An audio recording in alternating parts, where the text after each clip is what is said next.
If you're thinking about selling a buildable lot, whether it's a single home site or a larger parcel that could support a full development, there are a few common mistakes that can cost you time and money. Hey, I'm Evan Zener with Metro Land Pro. I'm a real estate agent who helps landowners understand their land, make informed decisions, and unlock its full value. Whether that means selling it as is, preparing it for development, or connecting with the right buyer. In this video, I'm breaking down the top 5 mistakes I see landowners make when trying to sell. 1. Overpricing the land and passing on a good offer. Overpricing is a common mistake, but the bigger issue is what happens next. A lot of sellers get a decent offer, something close to what the land is actually worth, and they pass on it. Not because it's a bad offer, but because they're locked into a number that isn't realistic. I've seen this a lot. Someone hears about a high sale nearby or gets excited from all the interest and starts believing their land is worth more than it is. But the real missed opportunity isn't just listing it too high. It's when the right buyer comes along, makes a fair offer, and the seller lets it go because they're waiting for a number that doesn't pencil out. I had a client once who got multiple offers around $15 million, and I urged him to take one. But he wouldn't sell for anything less than $18 million. He figured if there was that much interest, someone would come up in price. But the buyers moved on, and by the time he was worn out from the process and ready to sell, the market had shifted. Other developments had saturated the area, and the best offer he could get was around $10 million. That was a large deal, but I've seen the same thing happen on smaller lots, waiting too long and missing the window.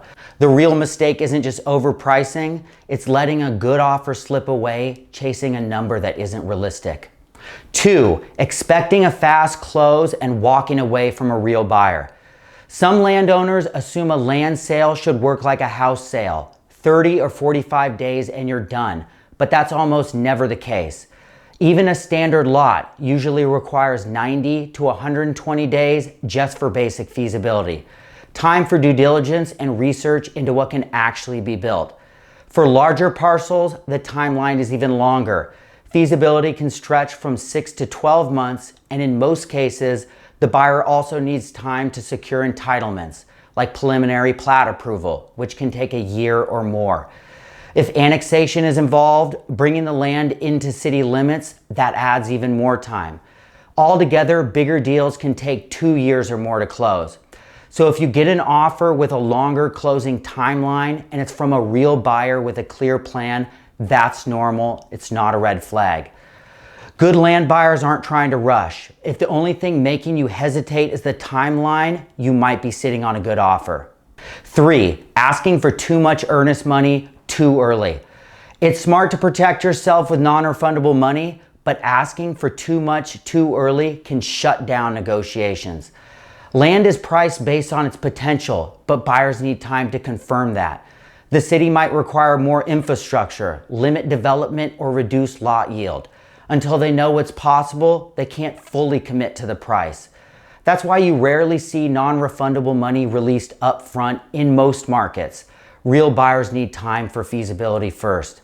The better move is to stage deposits. A solid amount made up front, released after feasibility. A second deposit made at that point and released later, often tied to entitlements, extensions, or other key milestones. Protect yourself, but stage deposits the way real land deals work. 4. Listing with an agent who doesn't specialize in land. Most residential agents are great at selling homes, but land is totally different.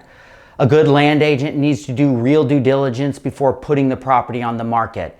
That means doing the groundwork, researching maps, calling the city, checking utilities, and understanding the property's zoning and what can be built there. They should be able to answer the key questions buyers will ask. Another issue is marketing. Most agents just toss the land on the MLS and wait. But depending on the zoning, land should also be listed on platforms like LoopNet or Crexi, and it needs to be packaged right, with the allowed uses, utility info, and details from the city, ideally laid out in a clean, shareable format like a PDF or presentation. And here's the big one, proactive outreach. Selling a house is mostly about getting it listed and waiting for buyers. But with land, especially development land, it's important for the realtor to have an extensive database of builders who they market to directly. That means reaching out to builders and developers who actually build the type of product the site supports. I maintain a growing database of builders by product type and location, and I present properties to them directly. Land agents don't just list, they research, package, and actively pitch the land to qualified buyers. 5, not realizing the buyer is a flipper. Watch for and/or signs. This one's easy to miss, but important. Sometimes a buyer puts your land under contract not to buy it, but to flip it.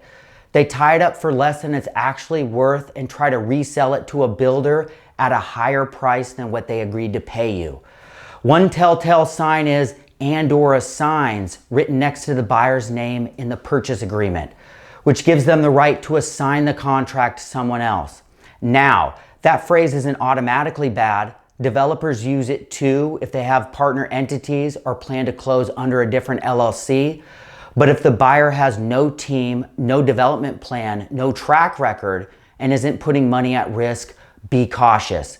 You could be giving someone control over your property just so they can play middleman. That's what your agent should be doing, finding the right buyer and bringing you the best deal. Don't hand that over to someone else for a discount. Know who your buyer is. If they're not planning to close themselves, ask why and make sure the deal still makes sense. Selling land isn't like selling a house, and avoiding these mistakes can save you time, money, and a lot of frustration. If you have questions about your land or you just want help figuring out your next steps, feel free to reach out. I help landowners nationwide and stay involved throughout the process so you can avoid costly mistakes and make smarter decisions. Thanks for watching, and don't forget to subscribe for more videos like this. My name is Zener with Metro Land Pro, and I help landowners sell smarter and unlock the full value of their land.